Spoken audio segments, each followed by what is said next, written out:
जिस दिन जरदारी साहब नैब जाते हैं, लागर नजर आने की कोशिश करते हैं। वापसी पर वो तीतर बटेर की दावतें उड़ाते हैं। फिरदौस आशिक अवान के वार कहा, दोनों जमातों के रहनुमाओं में अदाकारी का मुकाबला चल रहा है।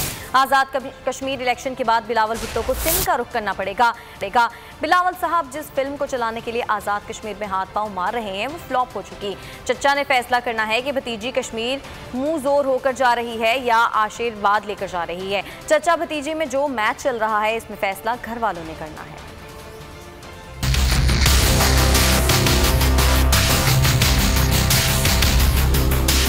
नैब यात्रा पे गए हुए थे जरदारी साहब, तो नैब जब बुलाती है तो ये बीमार है और पूरी दुनिया देखती है कि वो नैब पहुंचने तक लड़खड़ाते हुए एक लागर मरीज का रूप धार लेते हैं। लेकिन जो ही वो इधर बिलावल हाउस आते हैं और तितर बटेर की दावतें और मुज़ाकरात और सियासी दाव पेच लड़ाने हों तो वो बिल्कुल सेहतमंद हो जाते हैं। तो ये अदाकारी का एक दोनों जमातों के दरमियान मुकाबला है।